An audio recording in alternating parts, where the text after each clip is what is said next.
Thank you, everybody, for coming to the Aaron Torres Podcast YouTube page. If you could do me a quick favor, see that little subscribe button at the bottom of your screen? Go ahead, click that subscribe button. Really does help our channel grow, our audience grow, and I really do appreciate it more than you know. So click that subscribe button. Appreciate your support. Now, here's the video that you came here for.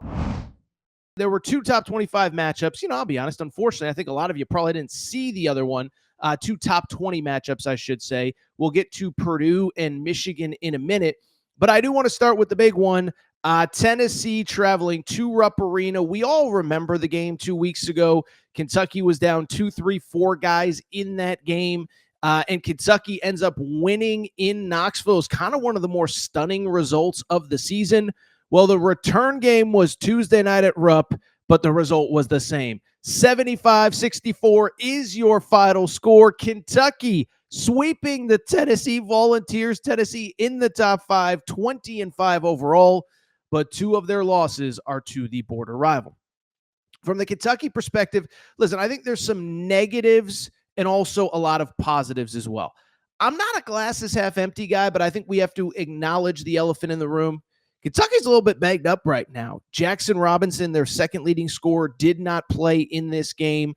Looks like a wrist injury. I saw him, I think somebody tweeted something, and he was tweeting back at fans. Listen, nobody thinks that Jackson Robinson's faking an injury. Whatever. He had a brace on his wrist, but you certainly hope he's going to get healthy. Then, of course, again, I don't want to be glasses half empty, but I think it's part of the story of the game is Lamont Butler goes down with an injury as well. Lamont Butler, Kentucky's point guard, he's their leader. I don't even think it's a debate at this point that he's not only their most important player, I would argue he is one of the most important players in all of college basketball for his specific team. He's playing really well. Probably about 2 or 3 minutes before what happened, had a big strip and score that gave the team momentum, and everybody's feeling good. Then he goes down. He had a shoulder injury that he missed some time with. By the way, missed some time earlier in the season at Gonzaga. I remember that game as well. Well, he re-injures the shoulder. He comes out. He does not come back in. So that's a little bit of the negative, but I think we got to be positive as well, because guess what? You found a way to win the game, and I think there are a lot of positives that have come out of this, and I think the biggest positive is that Mark Pope basically acknowledged, hey, we expect both these guys to be healthy and ready to go for March. So neither of them is season ending. Neither of them, it appears, requires any sort of surgery. And so that's the number one positive. But I think the number 2 positive that I saw is that, listen, Lamont Butler is such a, the term that the kids use, he's an energy giver, makes everybody around him better, makes the team better. And when he went down after missing games, coming back, playing at less than 100%, I think it would have been easy for the wind to come out of the sails of that team. Instead, he comes out. You never want to see that, but other guys step up. I mean, listen, the story of the game is obviously Trent Noah, true freshman from Kentucky, runner-up for the Kentucky High School Player of the Year to his current teammate, Trent Perry. He had not scored more than 6 points in a game all season long. He had 11 off the bench in what was by far his best game. By the way, the 6 points he had were against Brown. So for him to have 11 against maybe the best defensive team in college basketball, I think that's a little bit of a positive. Beyond that, I just mentioned Trent Perry, who himself played I'd call him Trent Perry. Travis Perry played very well himself, 8 points in this game.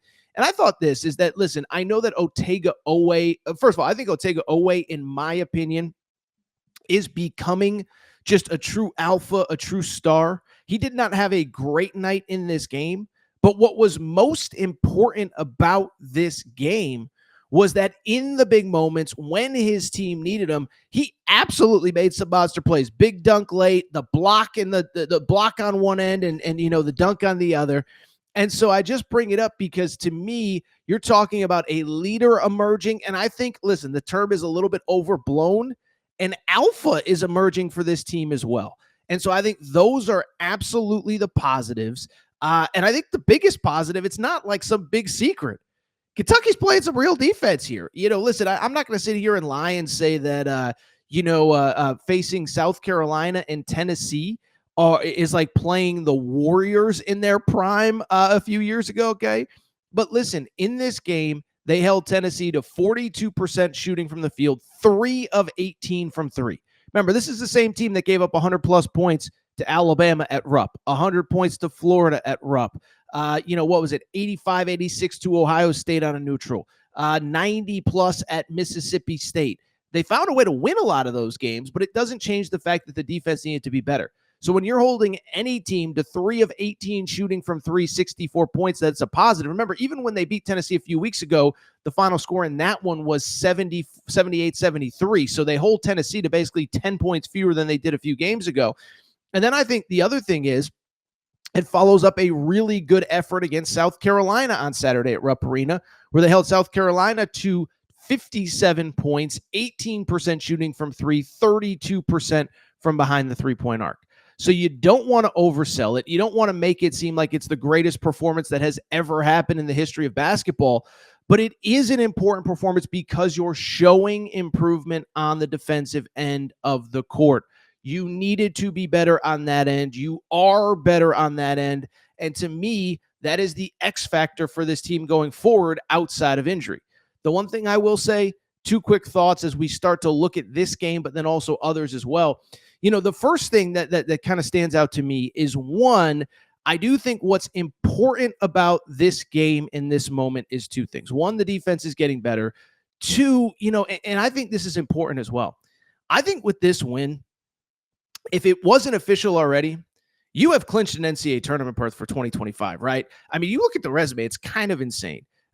You have a win over Duke. We know about that on a neutral. You have a win over Florida. You have 2 wins over. That's 4 wins over teams in the top 5 in college basketball right now, not even including a neutral court win over Gonzaga, not including, a win at Mississippi State. And so, listen, the tournament ticket is punched. And so right now, I think the two focuses are this. One, keep playing really good defense. I don't know what's being practiced. I don't know what's being said. I don't know what's being said in the film room. Mark Pope apparently broke some furniture at some point here over the last couple of weeks. That's great. Well, now let's make sure you continue to play at that level. 2, you just got to get healthy. And I mentioned it earlier, but I think Mark Pope mentioned this in his post-game press conference. He basically said, look, we now believe that, listen, it's not great right now, but Lamont's going to be fine. Jackson Robinson's going to be fine. We just got to get to March, and those guys will be healthy. And so to me, what stands out about Kentucky is they got to get healthy, but if they can play defense like this, they can beat just about anybody. I've told you the analogy. I've used the analogy a million times on this show. We've talked about it a ton. I've said, go back to last year with UConn. Donovan Clingan was their star player, right? He gets hurt in late December, misses most of January. They bring him back in February, and he's really good, but I wouldn't say he was great playing at an All-American elite level. But he gets healthy. They basically use February as a ramp-up period, and by March, he was the best player in college basketball, and because of it, UConn was by far the best team as well.